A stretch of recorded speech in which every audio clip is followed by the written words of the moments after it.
Assalamualaikum warahmatullahi wabarakatuh. Ketemu lagi ya sahabat-sahabat, teman-teman Long Lanuk Channel. Pertama-tama saya mau ngucapin terima kasih banyak ya buat teman-teman yang udah klik video ini, dan juga buat teman-teman yang sudah subscribe channel ini, yang sudah mendukung channel ini. Saya doakan kalian semua sukses, lancar segala urusan dan kerjaannya ya. Nah teman-teman, hari ini saya sedang mempersiapkan alas kandang. Jadi ini adalah kandang indukan. Ini udah hampir selesai ya. Di bagian sini kandangnya saya pakaikan ini aja, ini nilon. Jadi biar sirkulasi udaranya tetap lancar, ayam-ayamnya tetap sehat ya kan. Nah, kembali ke inti videonya. Ini saya sedang mempersiapkan alas kandang indukan. Jadi saya perlihatkan dulu. Nah, untuk lantai dasarnya saya masih tanah ya. Saya tidak dicor karena memang biaya ya. Sekalipun ada biaya, mungkin tetap tidak akan saya cor. Kenapa? Karena saya lebih senang menggunakan ini langsung tanah.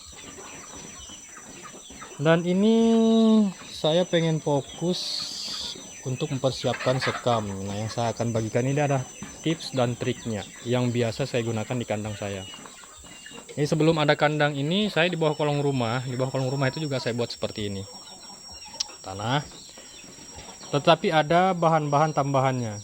Jadi yang utama itu memang sekamnya. Sekamnya itu memang yang utama sebagai alas kandang. Tetapi tidak murni sekam. Supaya tetap aman, sebelum penaburan sekam, jadi di tanah ini saya gunakan kapur dolomit.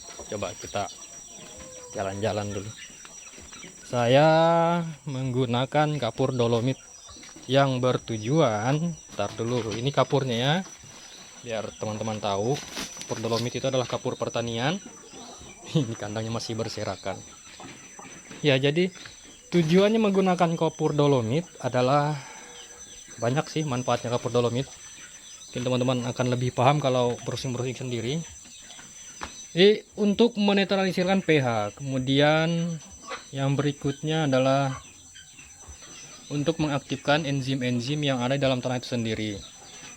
Kemudian yang berikutnya menggemburkan tanah. Pokoknya intinya kapur dolomit ini untuk menyuburkan tanah. Apa hubungannya dengan peternakan, dengan alas kandang ya kan? Kapur dolomit dengan alas kandang. Ya, kalau tanah ini subur ya kan, enzim-enzimnya, bakteri-bakteri baiknya berkembang, itu juga akan berdampak positif terhadap kandang kita. Kenapa? Karena yang diurai nantinya adalah kotoran dari ayam-ayam ini ya kan. Nah, kalau tanahnya subur, penguraiannya mudah. Kalau sudah terurai kotorannya, artinya bau dalam kandang, amoniak yang ada pada kotoran itu akan berkurang karena sudah diurai oleh bakteri-bakteri yang ada pada tanah, karena tanahnya subur, gembur ya kan. Ya nggak harus gembur, intinya dia subur, seperti itu. Itulah tujuannya saya menggunakan kapur dolomit. Saya taburi kapur dolomitnya terlebih dahulu. Ini ya, seperti ini. Kapur dolomit terlebih dahulu. Kemudian baru saya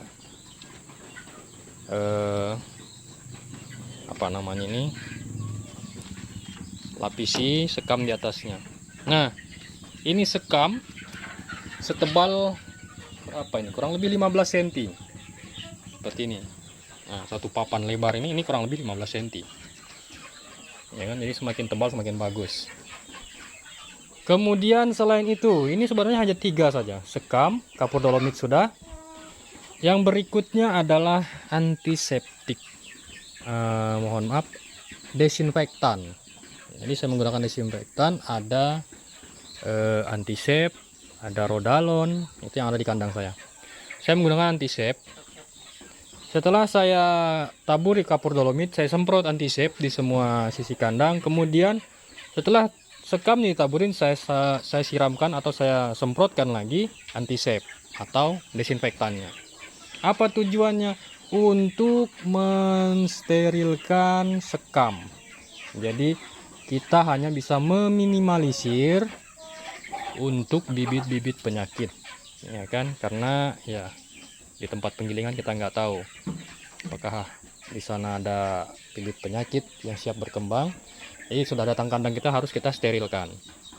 Itu hanya bisa meminimalisir ya. Tuh, seperti itu. Ini hanya 3 bahan, sekam, kapur dolomit, dan juga desinfektan.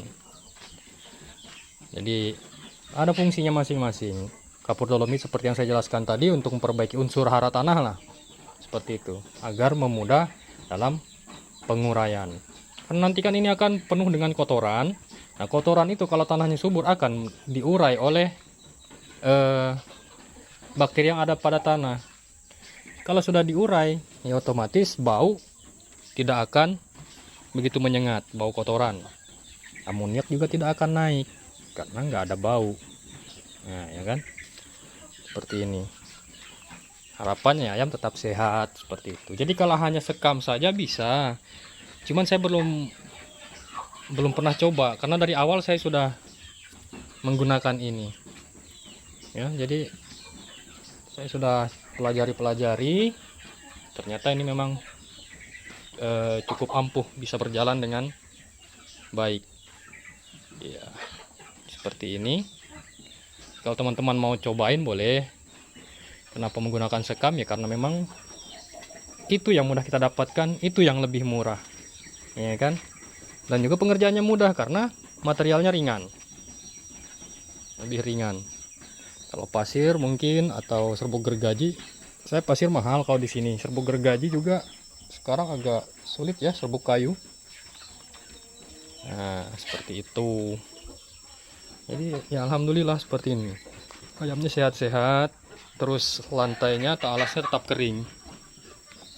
Alasnya tetap kering. Untuk selanjutnya kalau berdebu, tapi nggak akan berdebu. Kalau memang berdebu, silahkan teman-teman semprot dengan desinfektan lagi. Boleh pakai air, cuman untuk hasil yang maksimal ya pakai desinfektan. Ini debunya hilang, debunya berkurang, kuman-kuman pun mati. Itu ya teman-teman. Kalau untuk alas kandang saya tidak bisa panjang lebar karena saya mau meneruskan pekerjaan lagi nih. Saya mau ngambil sekam lagi, ini mau saya selesaikan. Mohon doanya, semoga semuanya berjalan dengan lancar. Kita bisa sharing-sharing lagi apa-apa yang saya lakukan di kandang saya, apa-apa yang saya gunakan di kandang saya. Ya, semua harapannya ini video bermanfaat ya untuk teman-teman semua. Terutama yang mungkin yang sedang bingung gimana sih kalau pakai alas sekam. Seperti yang saya jelaskan tadi, kalau mau pakai alas sekam ya di treatment terlebih dahulu ya. Setelah itu, setelah ditaburi ya jangan langsung ditempatin, jangan langsung dimasukin ayam. Taburin lagi kapur dolomit di atas sekam, disemprot lagi desinfektan, diamkan selama minimal 2 hari. Kalau saya minimal 2 hari, 2-3 hari, tapi ya minimal 2 hari lah sudah bisa ditempati. Seperti itu. Oke ya teman-teman, semoga video ini bermanfaat. Semoga bisa menjadi bahan referensi untuk teman-teman yang mau menggunakan alas sekam padi seperti itu. Ini jangan khawatir, pokoknya udah di treatment seperti itu, udah ikuti caranya. Saya doakan teman-teman juga bisa sukses dan berhasil. Sekian dari saya. Assalamualaikum warahmatullahi wabarakatuh.